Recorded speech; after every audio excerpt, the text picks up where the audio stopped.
Marco Sintra, que disputou a eleição na chapa de Soraya Tronic, teve sua conta suspensa no Twitter neste domingo.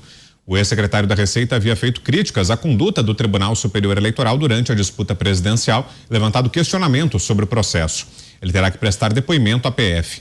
A suspensão de Sintra se junta a de outros nomes punidos pela plataforma, entre eles o deputado eleito Nicolas Ferreira. Já entre os parlamentares da Ativa, depois de Carla Zambelli, mais 2 deputados do partido do presidente Jair Bolsonaro também tiveram as contas no Twitter suspensas. Os perfis de Major Vitor Hugo e Coronel Tadeu foram retidos no domingo, de acordo com um aviso que aparece na plataforma ao tentar acessar seus endereços. Coronel Telhada. Bom, se alguém me disser que nós não estamos vivendo um regime de exceção, eu vou dizer o que precisa mais para viver um regime de exceção. Nós estamos numa situação muito complicada. Quando se falou no Elon Musk posteriormente, eu só queria dizer o seguinte: a gente fica feliz que de repente alguém vá dar liberdade para se falar o que é necessário na rede social. Mas ao mesmo tempo é triste porque essa ação está vindo de fora. Nós não temos aqui no Brasil ninguém que possa defender a liberdade de expressão. Tá todo mundo calado, principalmente a imprensa.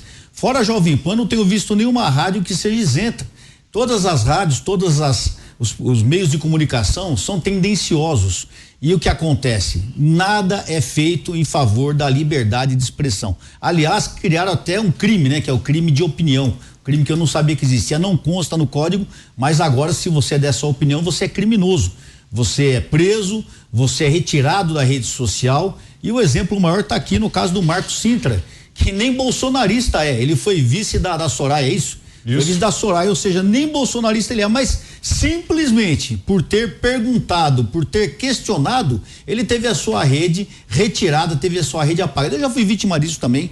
Eu já tive Instagram meu já bloqueado, tive o TikTok também, o Facebook. Então, todo mundo que fala qualquer coisa que não agrada a Sua Alteza Imperial é simplesmente bloqueado. É absurdo isso. Isso é o exemplo máximo de que nós estamos sofrendo uma ditadura. E é triste que a gente não vê, essa rádio aqui, essa emissora está sofrendo uma pressão, está sofrendo aqui um crime aqui que é não poder se exprimir da maneira que deve, e a gente nota que o resto da imprensa não se manifesta. Então é muito triste isso, gente. Aonde nós vamos parar? Então, enquanto estava só acontecendo com o bolsonarista, tá todo mundo batendo palma achando engraçado, como aconteceu com os deputados que são do partido do Jair Bolsonaro. Agora nós estamos vendo que outras pessoas também passarão a sofrer as mesmas consequências. Isso é só o início. Onde nós vamos parar? Aonde as pessoas indo presas, quem sabe logo nós teremos aí ações mais violentas contra as pessoas. Porque se começa assim, primeiro cerceando as palavras, primeiro se impondo sanções, levando algumas pessoas para prisões, como já aconteceu inclusive com um parlamentar que foi preso por falar. Não há mais o que nós estamos vivendo no regime de exceção. Isso é muito perigoso e nós nem começamos o próximo governo. Aonde nós vamos parar? Antes de te passar, Zé, a gente já tem aqui uma reação. O ex-ministro do Supremo Tribunal Federal, Marco Aurélio Mello, saiu em defesa do economista Marco Sintra, ex-secretário do governo Bolsonaro e candidato a vice na chapa da senadora Soraya Tronic nessas eleições. Sintra, como dissemos, foi censurado no Twitter pelo ministro do STF, Alexandre de Moraes, por pedir investigações sobre as urnas eletrônicas. Segundo Marco Aurélio, Sintra não cometeu crime algum, ele apenas exteriorizou uma preocupação. Nesta segunda-feira, Luciano Bivar, presidente do União Brasil, encerrou nesta segunda-feira um contrato com Sintra. Desde 2021, Sintra integrava o partido como consultor financeiro na área tributária e ganhava R$45 mil por mês. O contrato do economista foi firmado com a Fundação Indigo, que é vinculada à sigla. Zé. Mas eu conheço o Marco Sintra, quando ele era deputado aqui, conversei muito com ele, defensor dessa ideia do imposto único, antes mesmo desta economia virar, que é uma tendência mundial, não o imposto único, mas o imposto de transações financeiras, né? Eu, Vitor, estou achando que é preciso urgentemente ou o Butantan ou sei lá quem produzir uma vacina, porque nós estamos vivendo uma epidemia, talvez já com indicação de pandemia de juizite aguda. Não é possível. O Marco Sintra apenas demonstrou uma preocupação, ainda que fosse o que eles chamam de ataque ou críticas às urnas. Todos sabem a minha posição, eu entendo que as urnas eletrônicas podem ser usadas para ferir a democracia, ou seja, o voto, e entendo, inclusive, de que é possível levar isso para o celular com reconhecimento facial, não precisa nem a urna eletrônica, as coisas têm que andar para frente. Mas eu acho que o voto ele tem que transmitir segurança. Então, veja bem, não é incoerência. Eu digo o seguinte, que tecnicamente é possível fazer uma eleição isenta pelo celular. Né? Antigamente se fazia pelo correio nos Estados Unidos, faz até hoje. Alguns estados, alguns lugares fazem pelo correio. Quer dizer, pode fazer pelo celular com reconhecimento facial, né? Mas não deve, por quê? Porque há uma insegurança e essa insegurança não pode continuar na disputa eleitoral. Eu acho a urna eletrônica perfeita, né? Mas eu acho que é possível, nada inquestionável. O Marco Sintra é uma pessoa equilibrada, de tão equilibrada, até parece muito, até equilibrado demais para tempos atuais da política, né? Então, assim, quando suspende um perfil do Marco Sintra, eu fico muito assustado, até porque, repito, ele fez apenas uma preocupação, demonstrou uma preocupação, e era um momento, como disse o coronel Telhada, das pessoas, dos órgãos chamarem o Marco Sintra, mandar uma mensagem para ele. Olha, o senhor equivocou-se aqui, olha, desse jeito, não precisa ter essa preocupação.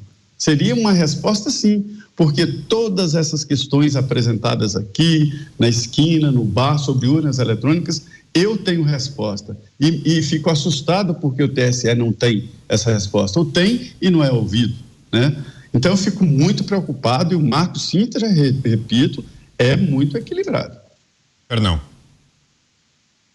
Eu posso até ver aqui na minha cabeça os caras falando, vamos pegar esse Marco Sintra, que é para essa negada saber que ninguém tá acima da nossa força, entendeu? Censura, cara, toda a ditadura começa com a censura e é mantida pela censura. E toda a ditadura acaba quando a censura é furada.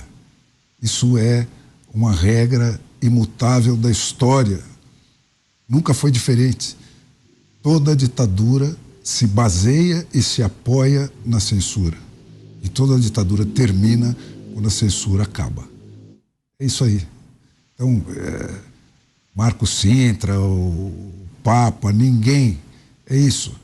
Esses caras estão tratando de deixar todo mundo inseguro, né? E por isso que os juízes do judiciário, os que são realmente juízes, eu não estou dizendo que só tem santo lá dentro, né? O Ministério Público e o Legislativo menos ruim, está calado, né? Porque essa força está aí para fuzilar qualquer um que se levantar. Agora, nós temos uma força enorme no país que está se dispondo a fazer alguma coisa, só que ela não consegue se canalizar para lugar nenhum. E eu sou um estudioso da história, gente, eu nunca fiz outra coisa na vida. Quer dizer, o único antídoto que já foi inventado contra os viajantes da maionese dos Supremos da vida e os reis da cocada preta e tal, é esse. É um sistema de 3 poderes, um moderando o outro, onde cada indivíduo tem direitos que não podem ser tirados dele, senão segundo um ritual muito preciso e contra provas de violação de leis bem definidas e tal. É o único. Não tem outro. A única questão que eu tenho a respeito disso, Fernão, é que, assim, esse sistema ele não caiu do céu, né? Ele foi pensado, primeiro, pelo Montesquieu, mas ele foi implementado nos Estados Unidos através de uma revolução. Ninguém combinou, não foi um acordo. Olha, vamos pedir aqui para os juízes, por exemplo, que existiam nas 13 colônias. O Thomas Jefferson fez na Declaração de Independência, ele fala, olha, não é prudente nem inteligente abolir governos estabelecidos ao longo de muito tempo. Mas então, porém, Paulo, a Revolução Brasileira está na rua, só que ela não sabe qual é o alvo ainda o Thomas Jefferson, quando os desmandos se tornam insuportáveis, e a opressão se torna insuportáveis, é dever dos cidadãos, é dever do povo reestabelecer um novo governo. Então, assim, eu concordo contigo a respeito do antídoto, mas esse antídoto, o sistema não se rompe por si só, não é? Todas as revoluções restauradoras necessitaram de uma revolução, pelo simples motivo de que ditador não entrega poder. Nenhum, praticamente, entregou. A força revolucionária a gente brasileira... tem um caso aqui sugêneres, até na minha família, de os governos militares que voluntariamente fizeram a transição pacífica e passaram o poder de volta para os civis, porque não tinham características ditatoriais de fato e não tinham vontade ditatorial, mas de um modo geral há necessidade, né? A União Soviética não caiu à toa. Nenhum regime. A União Soviética levou 70 anos, a revolução dos seus antepassados levou 21. Nós precisamos passar por isso de novo. É um processo demorado. Eu acho que a revolução já está na rua, só que ela não escolheu o seu alvo. Se ela escolher bem, ela pode resolver em bem menos tempo que isso. É um processo demorado. Em relação ao professor Marcos Sintra, a gente tem que levar em consideração o que a gente está falando. Eu procurei qual é o crime que o professor Marcos Sintra cometeu para ter a Polícia Federal na casa dele. Olha, a gente está falando de uma pessoa que é PhD de economia em Harvard. Você não vira PhD de economia em Harvard assim, andou na rua, pegou um diploma ali, tropeçou e virou. Os caras passaram anos estudando. Talvez seja por isso mesmo que eles pegaram ele, só para demonstrar que nem PhD de economia em Harvard está a salvo. Está salvo, né? E para quê? Para intimidar as vozes e os pensamentos democráticos que sobrevivem dentro das instituições democráticas. Isso pode ter, e a Polícia Federal vai na casa desse sujeito, a Polícia Federal. Eu fico pensando o que o policial federal vai fazer lá. Ô Paulo, isso pode ter efeito contrário, né? Porque... Ô Telhada, você que é policial, Polícia Federal, a autoridade manda você ir lá na casa do sujeito para ouvi-lo. Ouvi-lo tem que ser a respeito de alguma prática de crime que ele tenha cometido. Sim. Eu li aqui, eu estava lendo aqui, parei hoje para ler de novo, né? A Lei 14.197, 1º de setembro de 2021, que fala dos crimes contra o Estado Democrático de Direito. E não vi nada disso. Sabe o que eu vi na lei? Assim, artigo 359-T. Não constitui crime previsto nesse título a manifestação crítica aos poderes constitucionais, nem a atividade jornalística, ou a reivindicação de direitos e garantias constitucionais por meio de passeatas, de reuniões, de greves, de aglomerações, de qualquer outra forma de manifestação política com propósitos sociais. Aí eu falo assim, a autoridade da Polícia Federal vai lá na casa do Marcos Sintra fazer o quê? Tomar café. Bolo com café. Porque não tem... Perguntar para ele o quê? Você não repara, Paulo, que mesmo a polícia... Aqui o Coronel Telhada, que é um homem dessa corporação, a polícia não está aderida a essa ditadura. A polícia está tratando os manifestantes a pão de ló. Né? Como iguais, né? A polícia está tratando as pessoas como iguais, são iguais. O policial militar, quando ele tem que agir numa manifestação, e eu agi em muitas, principalmente quando eram de esquerda, nós éramos agredidos, nós éramos atacados, nós éramos enxovalhados, e muitas vezes o policial ele era obrigado a reagir àquele ataque que ele sofria. O policial, ele nunca ataca o manifestante, ele está lá para manter a paz e fazer com que aquela manifestação realmente ocorra. Agora, como o Paulo está falando aí, a Polícia Federal tem que tomar às vezes uma atitude que é uma atitude que não tem muitas vezes nem fundamento, é uma atitude muito na linha da legalidade e da ilegalidade. Agora, eu digo a vocês todos que estão me ouvindo aqui, até onde nós vamos? O que está querendo realmente? Nós podemos ter o efeito contrário disso, ao invés, quando se faz a punição contra o Marcos Sintra, nós podemos ter o efeito contrário disso, ao invés de intimidar a população, nós podemos acelerar a população.